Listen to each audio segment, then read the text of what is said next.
You start that going in supermarkets, it'll spread amongst tens of millions of people within a few months. Bob, I'm going to send you a free copy of Banned and Bitten. I mean, Banned and Britain. Yeah, stay on the line. Banned and Bitten is my subtitle. Banned and Bitten by those who hijacked the Union Jack. That's not a bad title. Maybe I'll change it. Portland, Oregon.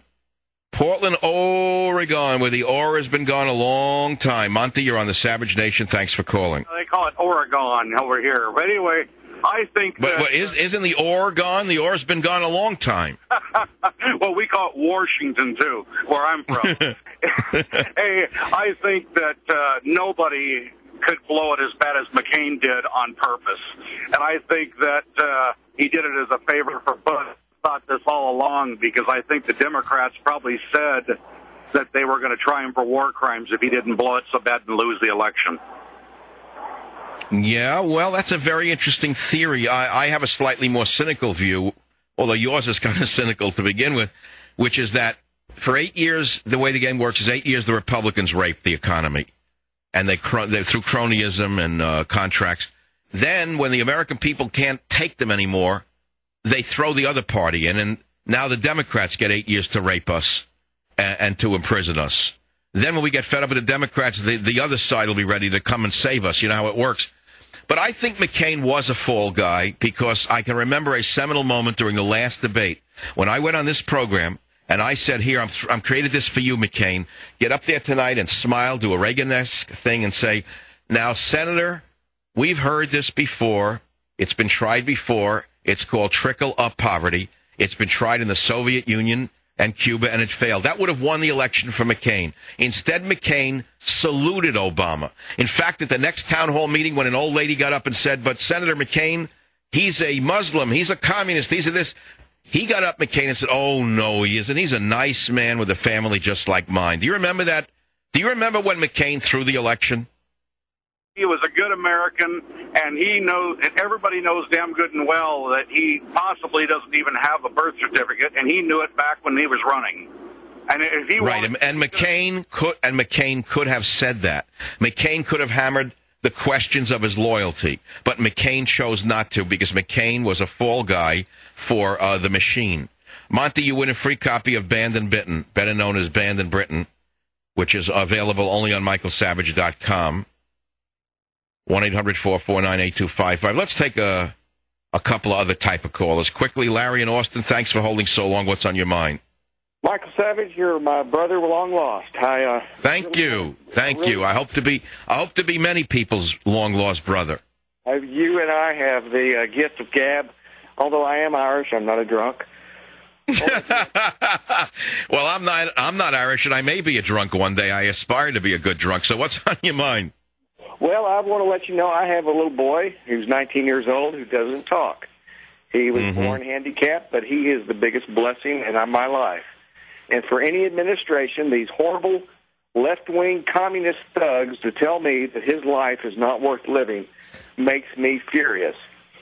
And well, Larry, I certainly can relate to that. And you know why, I'm pretty sure.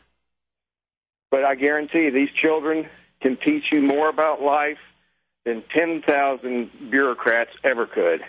I've learned more in 19 years from him, and it has brought me back to my faith.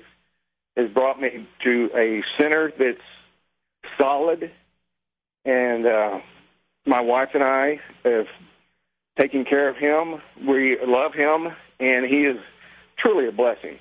Well, Larry, I wish that I could say the same thing about my experience, but in those days, the doctors just said, give him up to an institution, and he was lost forever to a snake pit, and he died there 25 years later. I mean, it's incomprehensible what they did to people who were born that way years ago. Incomprehensible what the medical establishment did to people. God bless the community of the, I don't know how to put it without offending somebody, people who are born with certain difficulties, let's put it to you that way. God bless this country for being the most compassionate on earth towards them.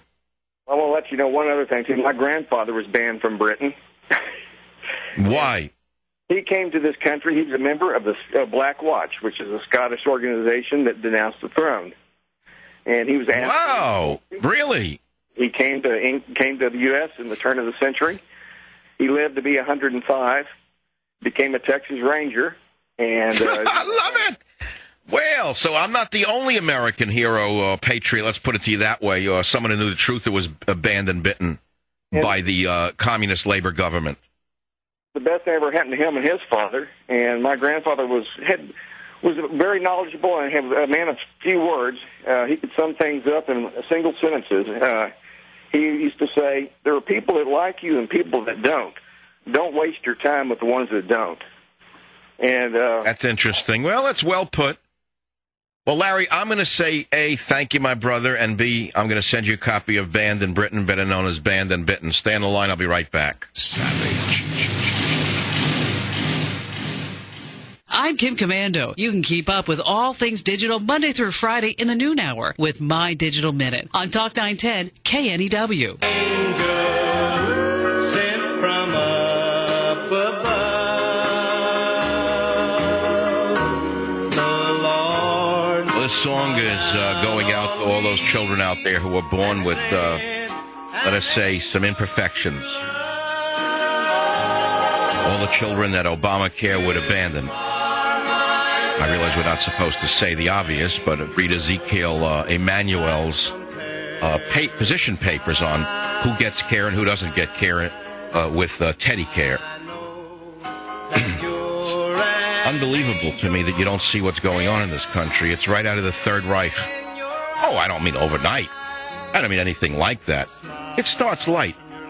You know, many of you don't realize that Hitler didn't start with the Jews in the ovens, and I'm not suggesting this administration will go there either, but listen to what I'm saying to you before you jump to conclusions.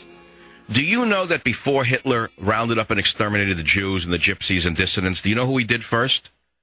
The handicapped. I don't think you understand that. Hitler said that they were not worthy of life, that they were a burden to themselves and society, and he started to euthanize the so-called imbeciles. The German people were so offended by this that the Nazis had to stop the program. And so you can see certain trends and tendencies in various governmental entities. If only you read the fine print. If only you go beyond the headlines put out by the alphabet channels, the ABC, CBS, NBC, CNN crowd. If you only start reading the fine print and listening to the unfine words inside the fine print, you'll come to understand that these fine gentlemen may not be so fine as you may think. And sometimes the gruff guys are actually the fine guys, and that the fine guys are actually the bad guys. 1-800-449-8255. There is some other good sound. I hope you didn't miss it while you're listening to me talk about various and sundry topics, from calamari to the desperate measures that these Democrats will go to hide their communism. Here's Diane Watson again, a so-called Democrat from so-called California, blaming racism for the health care debate and lauding the bloody dictator Fidel Castro, 17 and 18. Listen to this. So remember, they are spreading fear, and they're trying to see that the first president who looks like me fails. Now, just understand what's at the bottom line. It was just mentioned to me by our esteemed speaker. Did anyone say anything about the Cuban health system? And let me tell you, before you say, oh, it's coming, you need to go down there and see what Fidel Castro put in place. Oh, yeah, but don't go down there for medical treatment. Go down there for the hookahs and cigars that all the liberals will come back glowing about. What do you think the liberals go to Cuba for? Because the people can't make a living. They can buy a secretary for $10 and a Pepsi Cola. They buy him a soda and they get sex. That's what he put in place down there. He wrecked the economy, destroyed it.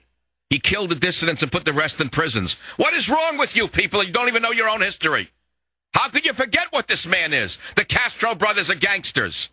And here you have an American congresswoman lauding criminal communists in Cuba. And you don't even know who Castro is. Lauding a health system that's a failure, a complete and total failure.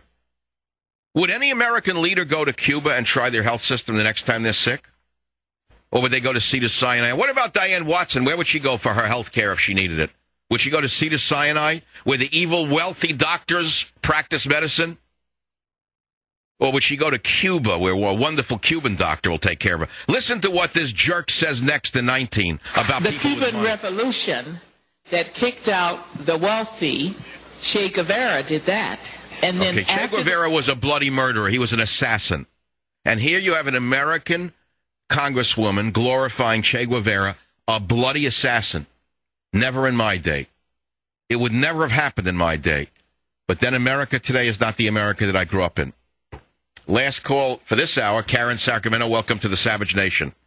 Hi, Dr. Savage. It's wonderful to talk to you. I've been waiting for 5 years now to talk There's to you. only 55 seconds. Quick. And the reason why I'm calling is because we share, well, actually you and my father shared, a place that you both went to in the village called the Half Note on Spring and Hudson. That's right. I think it's still there. And he saw Herbie Mann and Alatunji there. Alatunji. And he And said, Symphony Sid jumping with my boy Mike in the nation.